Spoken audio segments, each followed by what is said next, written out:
Então, o João, ele é um paciente que tem o diagnóstico, ele tem 82 anos, tá? Mas é um senhor muito ativo, cabeça muito boa também. E ele tinha essa fibrilação atrial já há muitos anos, ele tem mais de 15, 20 anos de fibrilação atrial, mas ela era paroxística, ela entrava e saía e durava pouco tempo. De meio ano para cá, um ano para cá, ele foi ficando mais tempo em fibrilação atrial.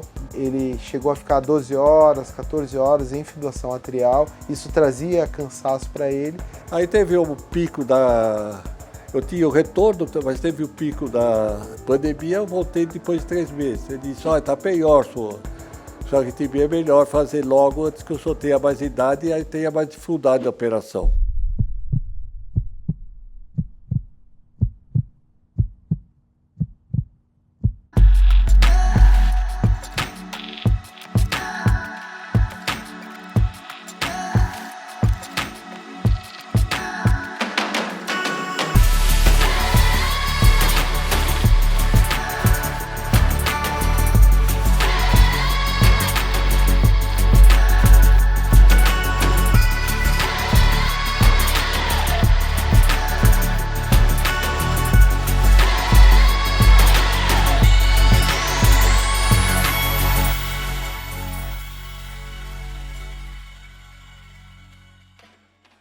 Bom, eu sei que a possibilidade de cura é na faixa de 96%.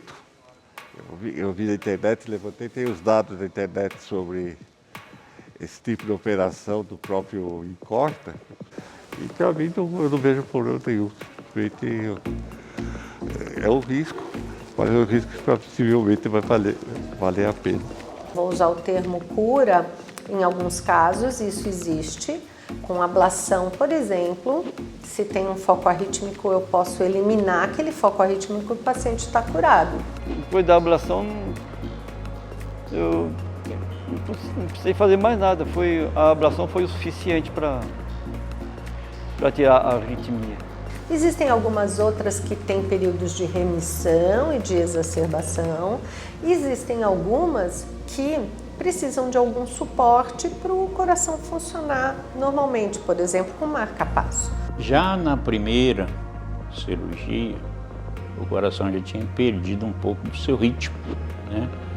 Do seu compasso dele, né? Ele batia meio descoordenado, já existia já uma arritmia de um grau até regular nele.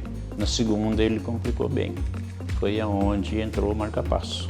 E o marca-passo tem essa capacidade de identificar quando falha um batimento e aí ele libera um batimento artificial. O marca-passo ele tem um eletrodo e ele vai se conectar até o coração e ao longo do seu trajeto a natureza pega aquilo para ela. Então quando a gente precisa fazer uma extração de eletrodos, você tem que tirar toda essa fibrose que gira em torno do eletrodo, né, para você poder fazer essa extração.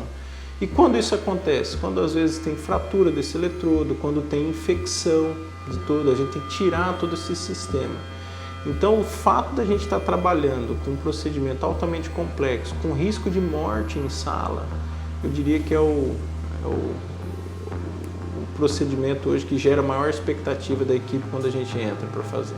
Então justamente pelo fato da gente ter essa expectativa alta de ter que entrar num procedimento tão complexo, é por isso que a ciência está evoluindo trazendo para marca-passos que não precisem de eletrodos. Eu tenho um marca-passo diferenciado, né? Esse marca-passo ele tem uma tecnologia nova. Aqui no Brasil eu fui um dos primeiros a ter esse marca-passo implantado. Ele é micro, então o tamanho dele é mais ou menos o tamanho de uma cápsula de um remédio, né? Esse eletrodo é onde possa gerar procedimentos de maior complexidade. Então eliminou-se o eletrodo e colocou-se esse marca-passo. Um desfibrilador ele envolve um gerador um pouquinho maior, né? Geralmente também são introduzidos dois ou eventualmente até 3 fios, dependendo do problema do paciente. Eu uso o aparelho já há 6 anos, ele já foi implantado há 6 anos. E além de uma função marca-passo normal, o desfibrilador tem a capacidade de reverter uma arritmia potencialmente fatal.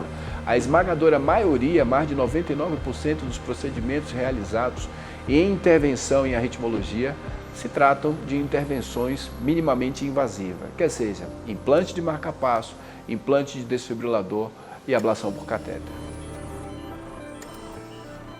No procedimento de ablação, a gente também encontra o circuito elétrico desse paciente, onde está essa arritmia, onde ela está passando, né? onde o circuito se encontra, faz um mapeamento desse circuito e faz e promove a cauterização. Então ali a gente tem 2 catéteres do coração, um catéter está no seio coronário, outro catéter está lá na veia cava superior. Agora eu estou colocando o terceiro catéter, que é o catéter de ablação.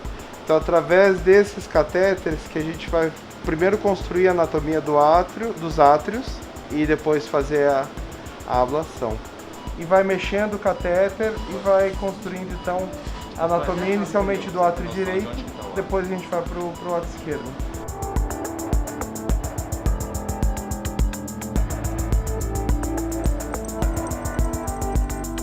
Acabou de terminar a construção do átrio direito. E a gente vê que o átrio direito dele não tem cicatriz. Tanto o átrio direito quanto o átrio esquerdo não tinham cicatriz, que isso mostra que o mecanismo da arritmia, o porquê tem a arritmia, é essa atividade das veias pulmonares. O último foi 6, né? 6. Vai 5 segundos agora.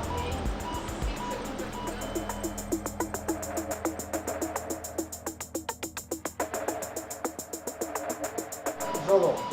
Agora pode ver os 2 catéteres estão nas veias esquerdas. As veias esquerdas estão isoladas. A gente vai fazer o isoproterenol, que é para ver se tem algum outro gatilho que não as veias pulmonares. Depois disso, como ele não tem nenhuma cicatriz no átrio, a gente já terminou o procedimento. Então a gente fez primeiro a ablação do flutter, que é uma arritmia do átrio direito, que às vezes a fibrilação atrial organiza nesse flutter. E depois fez o isolamento das veias pulmonares, e como eu falei, não tinha cicatriz, não teve nos testes outros focos, foi suficiente esse isolamento das veias pulmonares, que era, como eu disse, como é o esperado para o procedimento, ele correu como esperado mesmo. Amanhã ele faz endoscopia, eu venho, olho, tiro o curativo, depois do curativo não precisa ficar outro curativo em cima, e ele recebe alta amanhã. Até logo, pastor. Obrigado. Pode ir? Isso. Tchau, então, seu João. A gente se vê no consultório. Obrigada. Até. Tchau, tchau. Tchau. Obrigado por tudo.